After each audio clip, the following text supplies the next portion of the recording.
Wow, nè.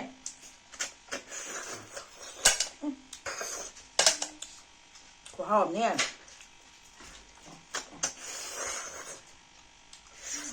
Wow, ấy, chị ba phun thằng rồi chứ. Sigi tharoi thongba loisale. Wow. Loina thakre nga dagi kaidagi hawai jar su thae. Sanam manana sungok sale. Ado lasa sok tawba hawai jar ga kaino ga khara aina ka chanam mana dagi kai khara kaino tawe ba maroi khara aina sok tawe ba ko adu su haijan jara ge ko. Sije kaino ne na chanamu kari wa hawai jar khara hapaga aina kaino tawbune ba ngaubune ba ko adu sije last ta mahau he na kaino tawga thokna bagi adi roast laiba he na bagi aina kaino tawbani ko sije so aina si hapchale aduga kadigong ka kailo I thakre ai kaino tawrani ngakang mai khunjalaga koi kaino tawge ai je maninda ngakang thamge ko sabti sara bless sauram ai se loisalage ngasi gi tharoi se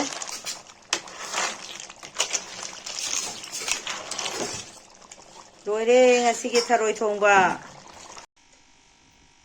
mayam puna mapu taram noksa bagal leinana ai gi tharoi thongba yengbiriba mipom khoding mapu hainingai leitana thagachari ado handaki 2025 sidi tharoi thongba se yam thona chaba phange ngasi gi agi tharoi se yamna kai haini yamna special oiba tharoi ni ngasi gi tharoi se koi manipur dagi oiba manipur dagi phangba tharoi na teba kaino di sigi tharoi se yamna ade special oi haibadi mamana pibirak pane ba mamana tharoi se pibirak pane mama haidi agi husband do ko aigi husband dugi ima do ko adu do mama do koi aigi na inem pokni bo ko ado mamana dimapur dagi pibirak pane mamau se mubang tok tharazano na ado mamau se na paingai leire ado tok tharage hawai jar sizu mamana pibirak pane se ado morok sizu yaurga mere sizu mamana pirak pane ko ado di mayam aigi channel se ahanba thengnaraga yengbi boitadi ko like macam tok sambiramo aduga sum video se yengda kingatang sum nungai targadi ko like macam tok salama tangda comments macam sum thada biramo ko ado mayam na comments video hapaktere adeno toroktere na haibado ado mayam tok tamna dum hapna bagi dum tawra adam ni ko ado kaino ado mayam kaino tawre ai sak saba horage mayam loi sana gare ado mama na tharoi bibirak bagi namau ngasi mubang tawdore ado mayam tharoi je hawai jar ga hapaga hawe ai ju sonda mubang tawri mayam ju somda supnari adudi mayam kano taw bahorage tharoi amadi sukra lokar bahorake ko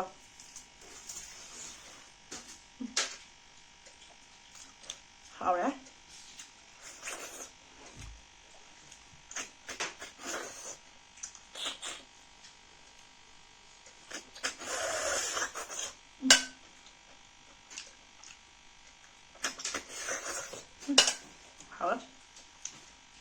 wow nè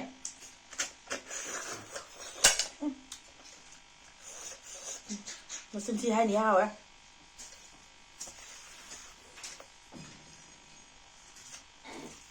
ít xin được bắt đầu này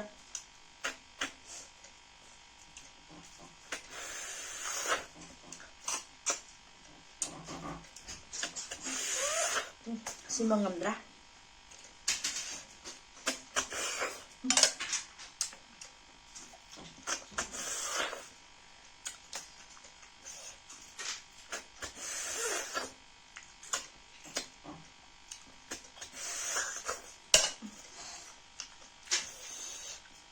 umuro may pasuyaw di umuro ka hawai jaga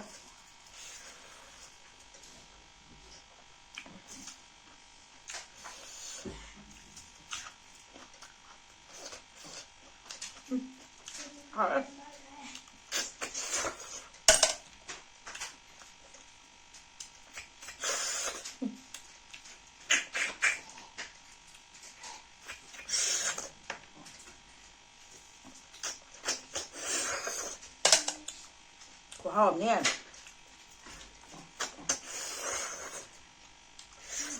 ข่าวไอ้ที่มาพูดทารอยใช่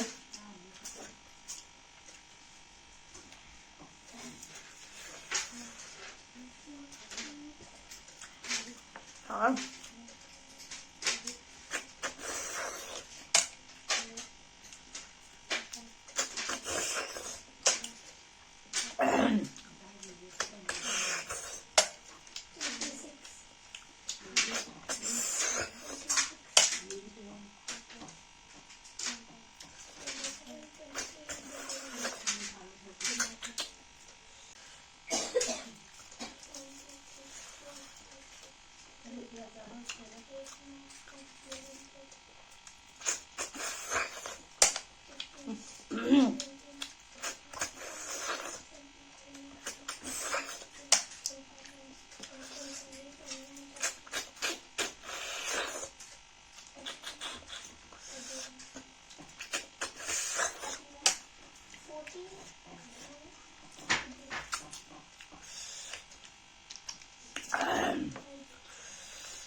น่าสุชาแต่บางโมรหาไว้เป็นจ้ะ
คุณราปีมาเช็ดก็หับอันเนี้ย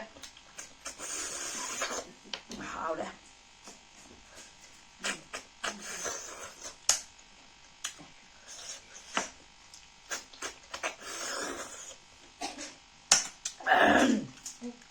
หาวเลยมามะ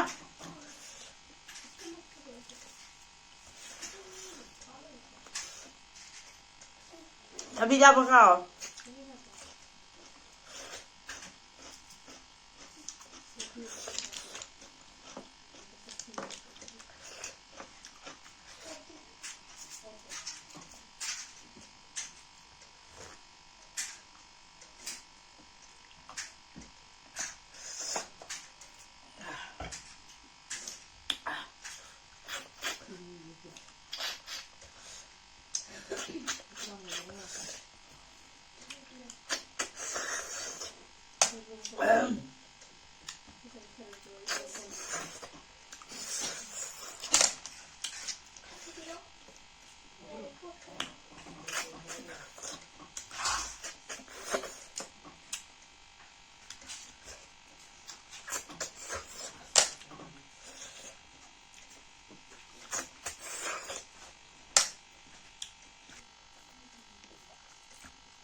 มาจ้ากับเตี้ยวเกี่ยซุปเปอร์งำเดือดด้วย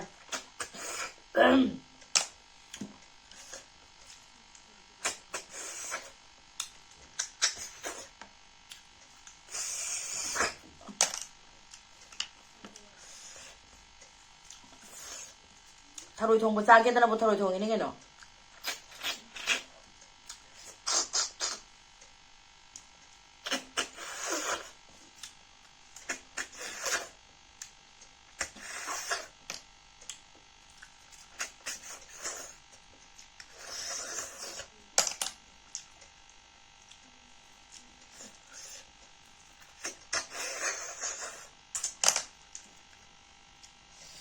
Chaki dang low we Can know the Tharoi Mahi just find that it's yet to all help do it. Do so put it. Loy to send give. Chupangam the Tharoi Gazette. Tamniga Canbra. Tomato.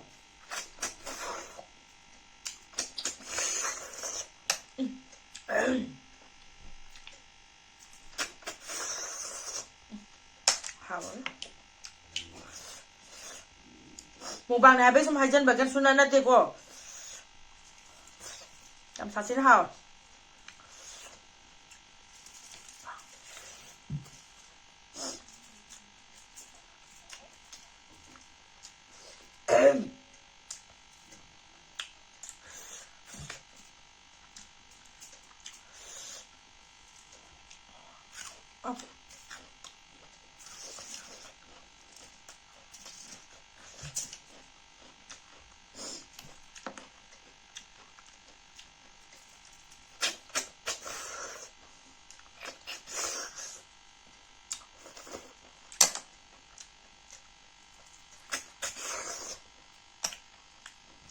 còn mà sẽ ra mấy chút về.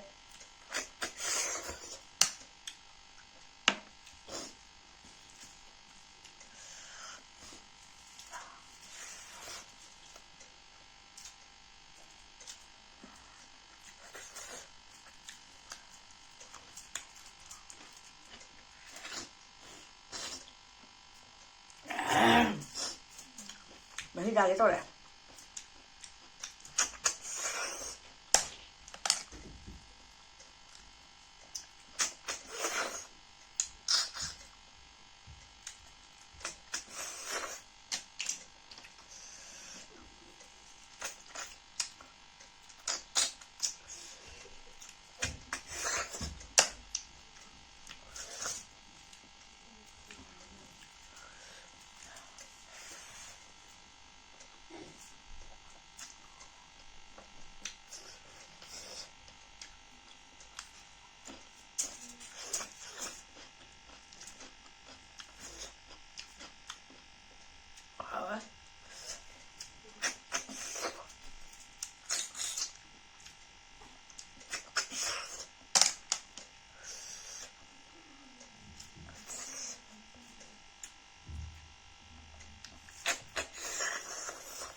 Ja, det är men det.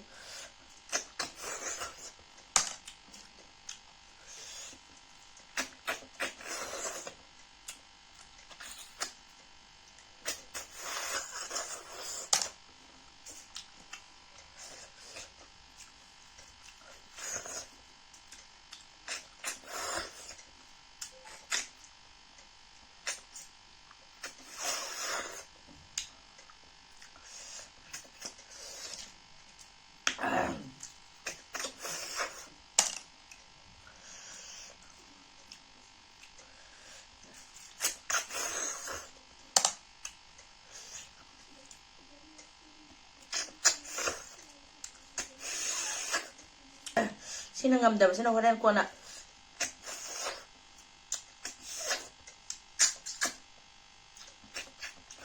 kaya mahi ko kontan niya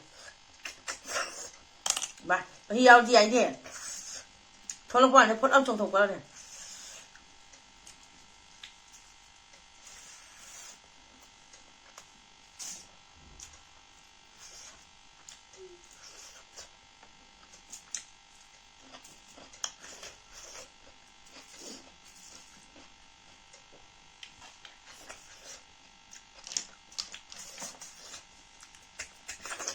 Cái nào vậy chúng nó cuộn đâu rồi kìa.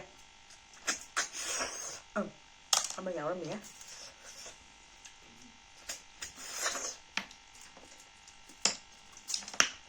Phải là rất là hào đấy. Phải là rất là susah đấy.